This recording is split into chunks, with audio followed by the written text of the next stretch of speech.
That time of the week again when we review all of the ways in which the media covers themselves in glory. Joining us now to do exactly that is Katie Halper. She is host of the Katie Halper Show and co-host of the Useful Idiots podcast, and it's always great to see you, Katie. Good to see you, Katie. You too. We got a fun one this week. It's the Lincoln Project, who is just getting off scot-free amongst all their friends in the mainstream media. Let's take a listen to one of those examples. The Lincoln Project. George Conway is with us. And Kurt Bardella, senior advisor to the Lincoln Project. Rick Wilson. And Stuart Stevens. Joining me now, Susan Del Percio, Republican strategist and senior advisor to the Lincoln Project. Lincoln Project, known as the Lincoln Project, has been coming apart at the seams. And Katie, none of the interviews that they have conducted in recent days on MSNBC or anywhere else that they are frequent contributors has anyone deigned them to ask about the sexual harassment allegations against their co-founder, longtime colleague, John Weaver, at the center of all of this. It really is just insanity that they can't even ask a single question about it. Yeah, I mean, it would be great that all the media attention they're getting is warranted, but it should be in the form of interrogation and asking them when they knew and what they knew. And we know from reporting, including Ryan Gradursky, who you guys have had on, that they did, in fact, it looks like they did know much earlier than they're letting on.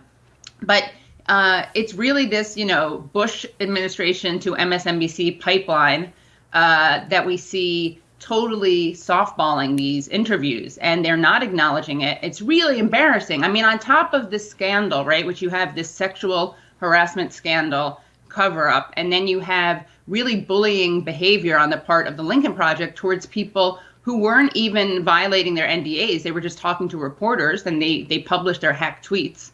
In addition to that, this is not just complicity among the Lincoln Project, but it's complicity among the media. So you have the Lincoln Project enabling this sexual predator who preys on young men and offers them, jobs in exchange for sex.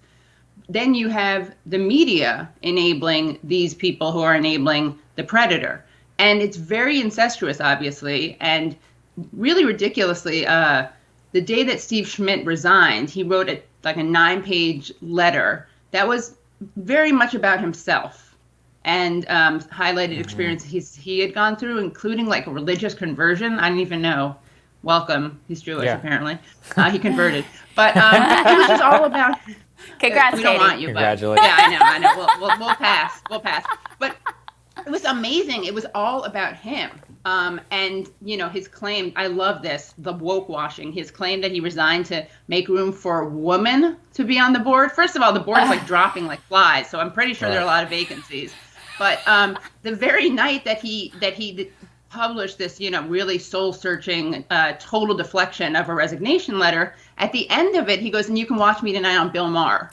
Okay, he goes on Bill Maher. Bill Maher asks him about the grift, and to be fair, they are so prolific at grifting that you can't not ask them about it. But he doesn't ask him anything about John Weaver, the allegations of sexual predation and harassment that we've seen in the form of DMs. He doesn't ask him a single question about that, okay? So now you have John Weaver doing what he did. Then you have the Lincoln Project guys covering up for that. Then you have Bill Maher basically shielding him, because there's no way Maher didn't know about that, because in the resignation letter itself, he talks so much about John Weaver. I mean, not as much as he talks about himself and his anger issues and depression. Yes. Okay, thanks. But it's a therapy session. We don't need go to a therapist, but it's not necessary in your resignation letter. Anyway, sorry, I'm not being ableist, and my heart goes out to him for certain things. But anyway, back to what I was saying. So then you get Bill Maher shielding him and enabling him. And again, there's no way that Maher didn't know about this, right? Absolutely no way. So I don't know if the producers or Maher is we're absolutely not going to talk about this. It's a huge elephant in the room. And then you get the Daily Beast's Marlo Stern. And of course, the Daily Beast is where Rick Wilson, the illustrious Rick Wilson, is a columnist. And he also apologized in a way that made sure to plug his podcast. Then you have this headline at the Daily Beast: Bill Maher grills the Lincoln Project co-founder Steve Schmidt.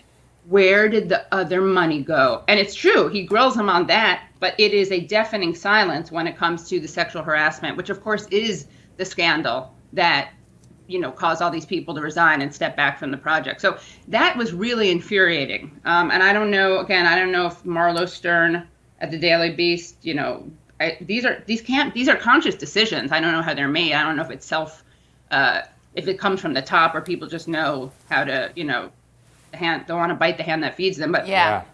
It's really disturbing. I mean, it's so infuriating. And here, like you said, the key question is, look, that we're not talking about Steve Schmidt's behavior. It was John Weaver who chose to conduct himself that way. But when did you know this is going on? Right. Because they issued, first of all, there's, reporters have been trying to get the details on this story for months now. And Steve Schmidt and the rest of the people at the Lincoln Project were aware that reporters were chasing this story for months, right? Then they issue, when it finally breaks the mainstream press, this unequivocal denial. We absolutely did not know. We had no idea, et cetera, et cetera. Then it starts to come out, these leaked emails of like, guess what? You guys did have some inkling of what was going on. So that key question of like, what did you know and when did you know it? Still yet to be asked by absolutely anyone. And yet Maher is able to get these glowing headlines about how he grilled Steve Schmidt over his Lincoln Project Association. Yeah, and all these MSNBC anchors who the Lincoln Project was founded on the premise, right, that Trump is morally abhorrent, which I would agree with that. But you can't found yourself and found your organization, your PAC, really, right? You can't claim to be an alternative to Trump's inappropriate behavior and then shield predators and then lie about it. And again, all these people who talk about norms and decency, why is Nicole Wallace not asking about this? In fact, why aren't all the MSNBC people apologizing for having them on? They need to disavow these people. And again, as you pointed out, Crystal, it's not about Steve Schmidt or Rick Wilson engaging in the sexual harassment and the predatory behavior. It's about enabling, shielding, and then lying about when they knew what they knew. And none of that. And that's how these things happen, right? Ryan Gradursky says it was an open secret in Washington, D.C. Hundreds of people knew about it. And so all of these people from, obviously, from Rick Wilson and Steve Schmidt, all the way, though, to Nicole Wallace and everyone on MSNBC who keeps giving them free media to whitewash their behavior, they're all complicit. Like, they all are complicit in the sexual harassment scandal, and they should be horrified and mortified. And you're so right that they're the same people who claim moral outrage, rightly so, at Trump's behavior, but then you're looking the other way when it comes to your friends. Katie, great job as always breaking these issues down. Thank you. Thank you, Katie. Oh, and a little plug, look out for a Nero Tandem piece I'm publishing. Okay. Excellent. Can't wait to watch that. We will do that. See you. All right, we'll have more Rising for you guys later today.